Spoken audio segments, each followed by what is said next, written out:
Hello and welcome to our YouTube channel Omega classes. दोस्तों, आज का हमारा टॉपिक है क्लास 12 का electrical potential energy due to electric dipole in external electric field. पिछले video में हमने देखा था कि electrical potential energy single charge की एक्सटर्नल फील्ड में, दो चार्जेस की एक्सटर्नल फील्ड में और the system of the charges की हमने देखी थी। ठीक है, तो अभी हमारे पास क्या होगा, एक इलेक्ट्रिक डायपोल होगा। वो electric dipole external electric field में रखा होगा और उस इलेक्ट्रिक डायपोल की वजह से पोटेंशियल एनर्जी हमें निकालनी है। ठीक है, तो चलिए वीडियो को स्टार्ट करते हैं। वीडियो अच्छा लगे तो वीडियो को लाइक करना, वीडियो को शेयर करना, चैनल को सब्सक्राइब जरूर कर देना। ठीक है, तो देखो नेम सजेस्ट करता है कि potential energy of dipole in external field. Dipole कौन सा है? इलेक्ट्रिक डायपोल है और एक्सटर्नल फील्ड भी कौन सी है? इलेक्ट्रिक फील्ड है। ठीक है, तो इससे पहले हमें समझना चाहिए कि इलेक्ट्रिक डायपोल क्या होता है। ये ऑलरेडी मैंने एक्सप्लेन करा हुआ है। कौन से? इसमें जो वीडियो था हमारा electric potential due to electric dipole, उसमें मैंने एक्सप्लेन करके रखा है कि इलेक्ट्रिक डायपोल क्या होता है, उसके बाद में इलेक्ट्रिक डायपोल मोमेंट क्या होता है। फिर भी यहाँ पे मैं थोड़ा रिकैप कर देता हूँ। इलेक्ट्रिक डायपोल क्या होता है? दो चार्जेस होते हैं, एक होगा प्लस क्यू और दूसरा होगा उतना ही माइनस क्यू। ठीक है, और इन दोनों चार्जेस को कुछ फाइनाइट डिस्टेंस से क्या करा रहेगा, इन दोनों चार्जेस को फाइनाइट डिस्टेंस रहेगा 2L, 2 टाइम्स L। ये 2L इतने डिस्टेंस से वो एक दूसरे से सेपरेटेड रहेंगे। जब बस ये जो स्ट्रक्चर बनता है इसी को हम क्या बोलते हैं? इलेक्ट्रिक डायपोल बोलते हैं। ठीक है, और इस इलेक्ट्रिक डायपोल का हम निकालते हैं एक इफेक्ट होता है, जिस इफेक्ट का नाम है इलेक्ट्रिक डायपोल मूवमेंट। और इलेक्ट्रिक डायपोल मूवमेंट को डिनोट करा जाता है P से। उसका फॉर्मूला होता है Q into 2L, Q into 2L। ठीक है, magnitude of one charge into the distance between both the charges, और इसी को बोलना 2L को डायपोल लेंथ भी बोलते हैं।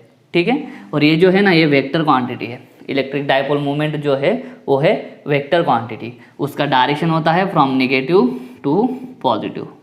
बस इतनी चीज़ें आपको ध्यान में रखनी है। अगर इलेक्ट्रिक डायपोल के बारे में और जानना है तो वो electric potential due to electric dipole वाला जो वीडियो है उसका लिंक मैं डिस्क्रिप्शन में दे देता हूँ। आप वहाँ से इलेक्ट्रिक डायपोल के बारे में और ज़्यादा पढ़ सकते हैं।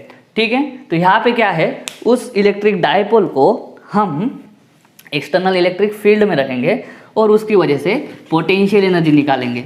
अभी पोटेंशियल एनर्जी का कंसेप्ट हमको मालूम है, पिछले वीडियो में हमने पढ़ा था। पोटेंशियल एनर्जी निकालना मतलब क्या निकालना? वर्क डन निकालना।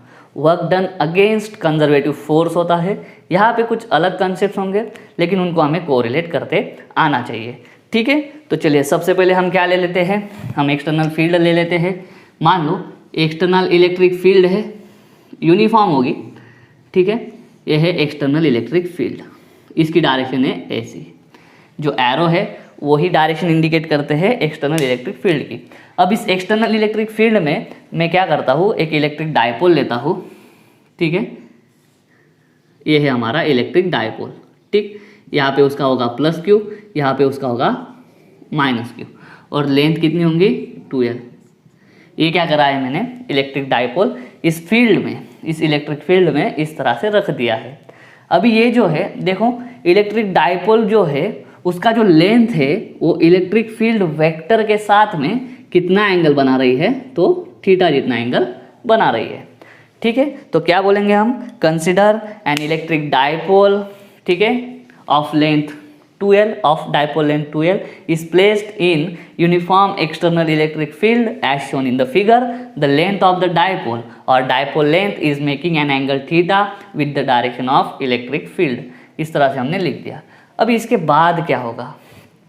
ठीक है, हमको मालूम है जब किसी एक्सटर्नल इलेक्ट्रिक फील्ड में या किसी भी इलेक्ट्रिक फील्ड में अगर कोई भी चार्ज रख दिया जाए तो वो इलेक्ट्रिक फील्ड क्या करती है, उन चार्जेस पे फोर्स लगाती है। यहाँ पे कितने चार्जेस हैं? यहाँ पे दो चार्जेस है, एक है प्लस क्यू और दूसरा है माइनस क्यू। तो ये एक्सटर्नल इलेक्ट्रिक फील्ड क्या करेगी, दोनों पे फोर्स लगाएगी। अभी फोर्स जो है वो भी वेक्टर क्वांटिटी है, इलेक्ट्रिक फील्ड जो है वो भी वेक्टर क्वांटिटी है। फोर्स कैसे लगेगा फिर? ठीक है, तो फोर्स कैसे लगेगा वो चार्ज के पोलैरिटी पे डिपेंड करता है। ठीक है, यहाँ पे क्या है, चार्ज का पोलैरिटी प्लस क्यू, तो इस पे जो फोर्स लगेगा उसका डायरेक्शन होगा in the direction of electric field. मतलब यहाँ पे जो फोर्स लगेगा वो फोर्स होता है QE बार। ठीक है, हमने पढ़ा है या आपको मालूम होगा, फोर्स पर unit charge is equal to electric field, ठीक है। तो फोर्स इज इक्वल होता है charge into electric field intensity.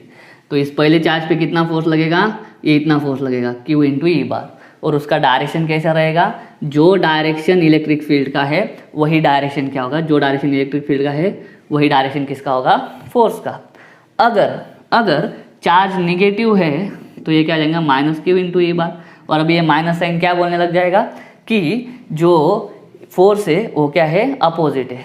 ये जो फोर्स है ये इलेक्ट्रिक फील्ड के डायरेक्शन के अपोजिट है। ये वाला किसके लिए अप्लाई होगा, ये वाला इसके लिए अप्लाई होगा। तो यहाँ पे क्या लिख दूँ मैं, माइनस QE, ठीक है। तो यहाँ तक आपको समझ में आ गया होगा, ठीक है। पिछले स्टैंडर्ड्स में भी है, हम ये देख चुके हैं, क्लास 11 में भी है। क्या है अभी तक क्या करा हमने, एक इलेक्ट्रिक डायपोल लिया जिसका डायपोल लेंथ है 12, एक साइड पे चार्ज होगा प्लस Q और दूसरे साइड पे चार्ज होगा माइनस Q, उतना ही, ठीक है। सिर्फ पोलैरिटी अपोजिट होती है, उसको हमने रखा है एक्सटर्नल इलेक्ट्रिक फील्ड में, और जो डायपोल की लेंथ है एंगल थीटा बना रही है किसके साथ में, डायरेक्शन ऑफ इलेक्ट्रिक फील्ड के साथ में। इलेक्ट्रिक फील्ड की प्रॉपर्टी है कि वो किसी भी चार्ज को अगर उस इलेक्ट्रिक फील्ड में रखा जाए तो उस चार्ज पे इलेक्ट्रिक फील्ड फोर्स लगाती है, उसकी प्रॉपर्टी है।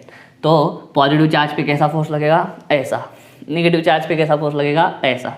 अभी फोर्सेस को ठीक से देखो, एक फोर्स है इस दिशा में और दूसरा है इस दिशा में, दोनों फोर्सेस लेकिन कैसे है, प्लस माइनस को छोड़ दो, ठीक है। दोनों का मैग्नीट्यूड देखो, दोनों का मैग्नीट्यूड क्या है, सेम है। The both the forces are equal. दूसरी case, both the forces are opposite. इसका मतलब क्या है, both the forces are anti parallel, ठीक है। और सबसे मेन वर्ड है यहाँ पे, ये जो दो फोर्सेस है ना, ये नॉन कोलिनियर है। ये जो दो फोर्सेस है वो है non collinear. Non collinear, non collinear का मतलब है एक फोर्स ऐसा और एक फोर्स ऐसा नहीं है, ठीक है। दोनों का लाइन ऑफ एक्शन एक नहीं है, दोनों का लाइन ऑफ एक्शन अलग अलग है। एक का लाइन ऑफ एक्शन है दिस साइड और दूसरे का है थोड़ा डिस्टेंस दूर पे इस साइड। अगर दोनों फोर्सेस का लाइन ऑफ एक्शन एक रहता, मतलब ऐसा अगर रहता, कोलिनियर अगर फोर्सेस रहते, तो रिजल्टेंट फोर्स क्या हो जाता, जीरो हो जाता और कपल नहीं बनता। अभी कपल बनना मतलब क्या, कपल कौन बनाता है, कपल बनने के लिए फोर्सेस जो रहेंगे, देखो कपल मतलब क्या, पेयर। पेयर मतलब कितने की, अभी दो की पेयर। यहाँ पे कपल मतलब क्या होगा, फोर्सेस की पेयर। अभी वो फोर्सेस कैसे होने चाहिए, कैसे फोर्सेस की पेयर बनाए, तो फोर्सेस ऐसे होने चाहिए, इक्वल, अपोजिट। इसी का मतलब कहीं कहीं पे वर्ड यूज़ किया होता है एंटी पैरेलल, ठीक है। और सबसे बड़ा नॉन कोलिनियर। नॉन कोलिनियर ऐसे फोर्सेस जो है दो, वो दो फोर्सेस मिला के क्या बनाते हैं, एक कपल बनाते हैं। और कपल क्या प्रोड्यूस करता है, कपल टॉर्क प्रोड्यूस करता है। अभी टॉर्क क्या है, torque is the rotational effect produce by the couple, ठीक है। कोई भी हम, अगर हमारे पास कोई डिब्बा है, उसका ढक्कन खोलना है, तो हम ढक्कन को ऐसे पकड़ के ऐसे रोटेट करते हैं। तो रोटेट करने में क्या होता है, कुछ जो उंगलियां है वो इस दिशा में फोर्स लगाती है, और कुछ जो है थंब मान लो, वो थंब इस दिशा में। ये जो दोनों फोर्सेस है जब ऐसा घुमाते हैं हम, इसका फोर्स और इसका फोर्स इक्वल होता है मैग्नीट्यूड में। इसका डायरेक्शन इधर रहेगा, इसका डायरेक्शन इधर रहेगा। डायरेक्शन अपोजिट होंगे मतलब बोथ द फोर्सेस इक्वल होंगे, अपोजिट होंगे, इसी का मतलब क्या है, एंटी पैरेलल। और जब ऐसा घुमाएंगे, ठीक है, तो जो ढक्कन है वो लीनियर मोशन नहीं परफॉर्म करेगा, एक ही जगह पे ऐसा रोटेट होने लग जाएगा, ठीक है। तो ये दोनों फोर्सेस क्या बनाते हैं, कपल बनाते हैं। और दोनों फोर्सेस कैसे हैं, नॉन कोलिनियर। एक इधर है एक इधर है, दोनों में इतना डिस्टेंस है, एक ऐसा है एक ऐसा है। कोलिनियर होता तो एक इधर ही ऐसा और दूसरा इधर ही ऐसा चला जाता, लेकिन नॉन कोलिनियर है तो कपल बनेगा। और कपल क्या करता है, उस ढक्कन को घुमा देता है। किसी भी हमें पानी स्टार्ट करना हो कॉक का, तो कॉक को हम ऐसे घुमाते हैं, उसमें भी क्या यूज़ करते हैं हम, उसमें भी टॉर्क ही यूज़ करते हैं, कपल यूज़ करते हैं, ठीक है। तो ये इक्वल, अपोजिट, एंटी पैरेलल और नॉन कोलिनियर फोर्सेस क्या बनाते हैं, ये कपल बनाते हैं। और कपल की वजह से क्या प्रोड्यूस होता है, कपल की वजह से टॉर्क प्रोड्यूस होता है। और टॉर्क क्या प्रोड्यूस करता है, टॉर्क प्रोड्यूस करता है प्योरली रोटेशनल मोशन। तो यहाँ तक हमने क्या पढ़ा कि जब डायपोल हम, इलेक्ट्रिक डायपोल हम एक्सटर्नल इलेक्ट्रिक फील्ड में रखेंगे, तो इस डायपोल पे देखो अभी ऐसा फोर्स लग रहा है, ये इधर सब क्वांटिटीज़, सब जो क्वालिटीज़ है वो सेटिस्फाई हो रही है। तो ये दोनों फोर्सेस मिला के क्या बनाएंगे, ये दोनों फोर्सेस मिला के बनाएंगे आपका कपल। कपल की वजह से टॉर्क प्रोड्यूस होगा। और टॉर्क का फॉर्मूला आपने 11th में पढ़ा होगा, अगर नहीं पढ़ा है तो यहाँ पे बता देता हूँ। टॉर्क का फॉर्मूला होता है 1 force into perpendicular distance between two forces. चलो अभी टॉर्क निकाल लेते हैं। देखो देखो दो फोर्सेस है, एक है ये वाला, एक है ये वाला, ठीक। तो one force into perpendicular distance between two forces. तो इसमें अभी वैल्यू डाल देते हैं। वन फोर्स क्या होगा, सिर्फ Q इंटू ई बार, ठीक है, अगर सिर्फ मैग्नीट्यूड लेंगे तो। और देखो perpendicular distance between the forces, अभी perpendicular distance between the forces मतलब क्या, एक फोर्स ऐसा है, दूसरा फोर्स ऐसा है, इन दोनों के बीच में परपेंडिकुलर डिस्टेंस निकालना मतलब हमें क्या करना पड़ना है मालूम है, यहाँ पे ऐसा परपेंडिकुलर ड्रॉ करना पड़ेगा। तो ये वाला फोर्स और ये वाला फोर्स दोनों के बीच में परपेंडिकुलर डिस्टेंस ये रहा, ठीक है। तो इस परपेंडिकुलर डिस्टेंस को हमें निकालना पड़ेगा। वो परपेंडिकुलर डिस्टेंस कैसे निकलेगा, ये थीटा है तो ये भी क्या हो जाएगा आपका थीटा हो जाएगा, ठीक है। कंसेप्ट कौन सा होगा, करस्पॉन्डिंग एंगल। तो मैं क्या करता हूँ यहाँ पे थोड़ा ज़्यादा, यहाँ पे थीटा निकाल के मैं यहाँ पे लगा देता हूँ, ठीक है। अब ये जो परपेंडिकुलर डिस्टेंस है वो यहाँ से यहाँ तक है, मान लो उसको h मान लेते हैं, कुछ भी मान सकते हैं, h मान लेते हैं। तो इसका परपेंडिकुलर डिस्टेंस मैं निकालता हूँ, ठीक है।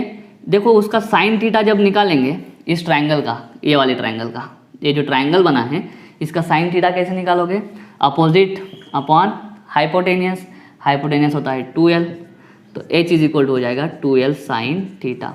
और ये h ही क्या है, h है हमारा perpendicular distance between both the forces. तो perpendicular distance between both the forces हमको मिल गया 2l साइन थीटा।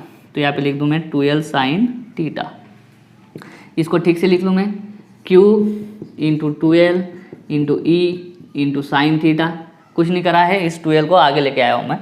और Q इंटू 2l जो है वो है P, वो क्या है P। अभी पढ़ाया Q इंटू 2l क्या होता है, इलेक्ट्रिक डाइपोल मोमेंट। तो Q इंटू 2l की जगह पे मैं लिख दूँ P और इंटू ई साइन थीटा। अभी यहाँ पे ठीक से देखो टॉर्क को डिनोट करते हैं टॉ से। अभी ये जो है टॉर्क जो है वो वेक्टर क्वांटिटी है, ठीक है। तो टॉर्क जो है वो है वेक्टर क्वांटिटी। और ये देखो इधर क्या है, साइन थीटा लिखा हुआ है। तो इन दोनों में कौन सा प्रोडक्ट होगा, क्रॉस प्रोडक्ट होगा। और वैसे भी जब दो वेक्टर्स के बीच में, अभी जब मैंने बताया कि जो इलेक्ट्रिक डाइपोल मोमेंट है वो वेक्टर क्वांटिटी है और इलेक्ट्रिक फील्ड भी क्या है, वेक्टर क्वांटिटी है। उन दोनों का मल्टीप्लिकेशन के बाद हमको क्या मिल रहा है, टॉर्क, मतलब क्या है, वो भी वेक्टर क्वांटिटी है। अगर दो वेक्टर क्वांटिटी के मल्टीप्लिकेशन के बाद हमें तीसरी क्वांटिटी जो मिलती है वो भी अगर वेक्टर होती है तो हमें पता चल जाना चाहिए कि इन दोनों वेक्टर के बीच में कौन सा प्रोडक्ट हो रहा है, उन दोनों वेक्टर के बीच में हो रहा है क्रॉस प्रोडक्ट। तो ये वेक्टर फॉर्म में हम टॉर्क ऐसा लिखते हैं। और स्केलर फॉर्म में लिखना है तो हो जाएगा PE साइन थीटा, ये हो जाएगा टॉर्क, ठीक है। तो अभी देखो क्या है, इतना torque tau is equal to PE sine theta. P मतलब क्या, इस इलेक्ट्रिक डाइपोल का डाइपोल मोमेंट, E मतलब क्या, इस इलेक्ट्रिक फील्ड की इंटेंसिटी मैग्नीट्यूड, और साइन थीटा मतलब थीटा जो है वो क्या है, इलेक्ट्रिक फील्ड वेक्टर, और ये लेंथ जो है डाइपोल की उसने बनाया हुआ एक दूसरे के साथ में एंगल। तो ठीक है, इतना टॉर्क अभी किस पे लगेगा, इतना टॉर्क अभी लगेगा इस डाइपोल पे। कौन लगाएगा टॉर्क, ये एक्सटर्नल फील्ड लगाएंगी। तो अभी देखो हम जब पोटेंशियल एनर्जी निकालते हैं तो पिछले वीडियो में हमने क्या किया था, जो कंजर्वेटिव फोर्स लग रहा था उसके अगेंस्ट काम करेंगे। अभी यहाँ पे क्या करना था हमको, क्या करना है हमको, यहाँ पे जो टॉर्क लग रहा है वो दो कंजर्वेटिव फोर्स से बना है, ठीक है। जो कंजर्वेटिव, फिर हम उसको टेम्पररी बोल लेते हैं कि कंजर्वेटिव टॉर्क बोल लेते हैं, ठीक है, क्योंकि फील्ड फोर्स है, अभी एक्सटर्नल फील्ड इन चार्जेस पे फोर्स लगा रही है। फील्ड फोर्स कौन सा होता है, कंजर्वेटिव होता है, ठीक है। तो दोनों फोर्सेस से बना जो टॉर्क है उसको मैं बोल लेता हूँ कंजर्वेटिव टॉर्क, टेम्पररी, ठीक है। तो इस कंजर्वेटिव टॉर्क की वजह से क्या होगा, ये जो है हमारा डाइपोल ऐसा एंटी क्लॉकवाइज घूमने लग जाएगा। एंटी क्लॉकवाइज ये फील्ड इस डाइपोल को घुमाएगी। तो अभी जो है कंजर्वेटिव टॉर्क कैसा है, ऐसा एंटी क्लॉकवाइज, ठीक है। तो हम क्या करेंगे, जैसे पिछली वीडियो में किया था, कंजर्वेटिव फोर्स के अगेंस्ट वर्क किया था, यहाँ पे हम क्या करेंगे, इस कंजर्वेटिव टॉर्क के अगेंस्ट काम करेंगे, ठीक है। तो मैं क्या करता हूँ, इतना थोड़ा सा रफ कर देता हूँ मैं यहाँ पे। अभी देखो जो टॉर्क लग रहा है वो इतना लग रहा है, ठीक है। उस टॉर्क की वजह से क्या होगा, ये जो है हमारा डाइपोल जो है वो ऐसा रोटेट हो जाएगा एंटी क्लॉकवाइज, तो वो ऐसा आ जाएगा। कितना एंगल से रोटेट हो गया, मान लो थीटा से रोटेट हो गया, हॉरिजॉन्टल हो गया मान लो, ठीक है। तो अभी हम क्या करेंगे, हमको पोटेंशियल एनर्जी निकालना है, तो हम वर्क करेंगे किसके अगेंस्ट, कंजर्वेटिव टॉर्क के अगेंस्ट। मतलब हमें क्या करना है, इतना ही टॉर्क, हमें इतना ही टॉर्क लगाना है, लेकिन कौन से दिशा में, अगेंस्ट। अगेंस्ट मतलब अपोजिट। अगर इलेक्ट्रिक फील्ड उसको ऐसा रोटेट कर रही है तो हम एक्सटर्नल टॉर्क लगाए उसको उल्टा रोटेट कर देंगे, ठीक है। तो ये क्लॉकवाइज रोटेशन है, तो हम क्या कर देंगे, उसको एंटी क्लॉकवाइज दिशा में टॉर्क लगाएंगे, अगेंस्ट वाला, अपोजिट वाला टॉर्क लगाएंगे। वापस वही पिछले वीडियो में हमने पढ़ा था कि जब हम दूर से चार्जेस लाएंगे, वो चार्जेस को कैसे लाना है, यूनिफॉर्म वेलोसिटी के साथ में लाना है, एकदम वेलोसिटी स्लो होनी चाहिए ताकि उसकी काइनेटिक एनर्जी चेंज ना हो। और उसकी वजह से क्या होना चाहिए, जितना हम पे, हमारे चार्ज पे जितना कंजर्वेटिव फोर्स लग रहा है, उतना ही अपोजिट डायरेक्शन में हम क्या लगाएंगे, एक्सटर्नल फोर्स लगाएंगे। तो यहाँ पे भी वही करना है, जो हमको एक्सटर्नल टॉर्क लगाना है ना, उसका असर क्या होना चाहिए डायपोल पे, कि डायपोल रोटेट हो, ठीक है, लेकिन रोटेट कैसा हो, एकदम स्लोली रोटेट हो और with uniform angular velocity rotate हो। एंगुलर वेलोसिटी क्या होनी चाहिए, यूनिफॉर्म। और अगर एंगुलर वेलोसिटी अगर यूनिफॉर्म है तो एंगुलर एक्सेलरेशन कितना होना चाहिए, एंगुलर एक्सेलरेशन 0 होना चाहिए।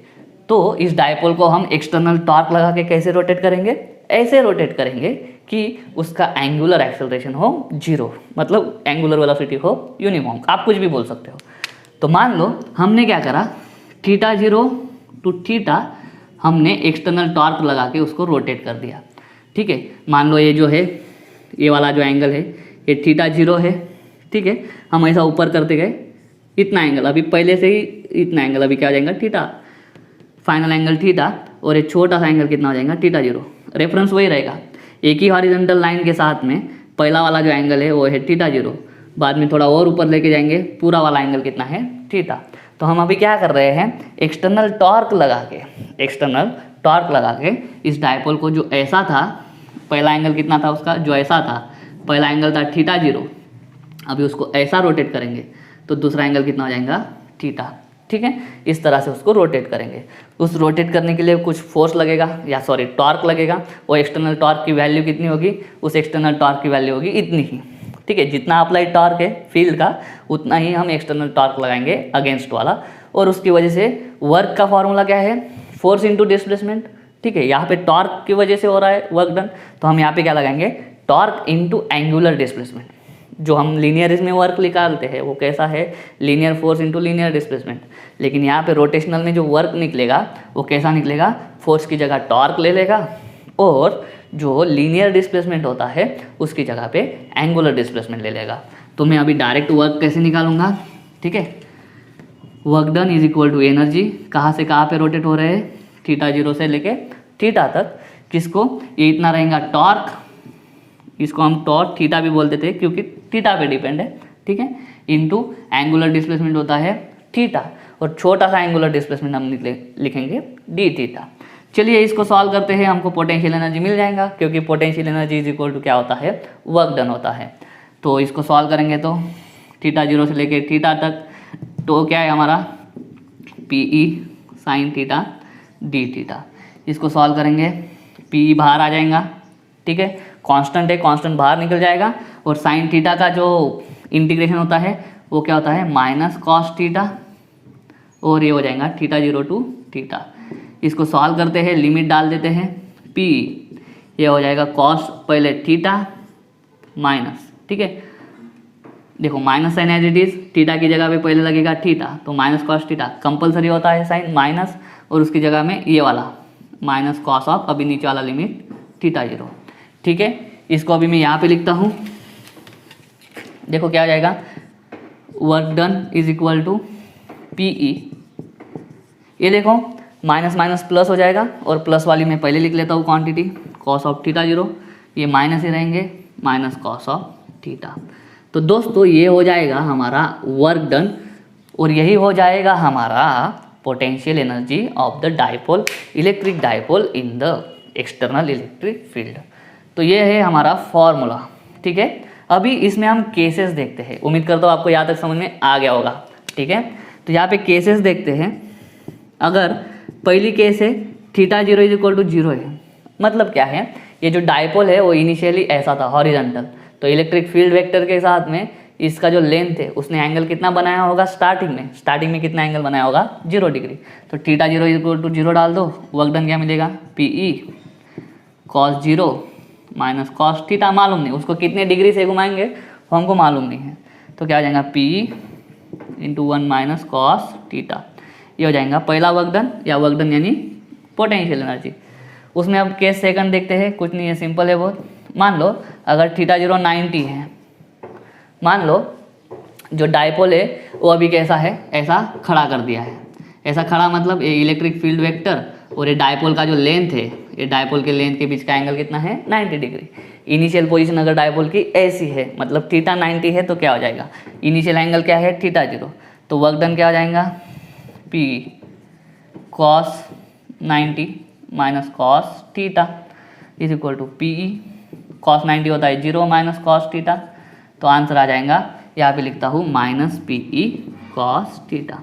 और बाकी केसेस के लिए क्या होगा, हमारे पास इनिशियल एंगल भी होगा, हमारे पास फाइनल एंगल भी होगा। तो दोस्तों इस तरह से अब हमने देख लिया है कि अगर कोई इलेक्ट्रिक डायपोल को हम एक्सटर्नल इलेक्ट्रिक फील्ड में रख देते हैं तो उसके पास कितनी पोटेंशियल एनर्जी होती है। उम्मीद करता हूँ आज का वीडियो आपको अच्छा लगा होगा। अगर ऐसा है तो वीडियो को लाइक करो, वीडियो को शेयर करो, चैनल को सब्सक्राइब कर देना। मिलता हूँ अगले वीडियो में, तब तक के लिए जय हिंद।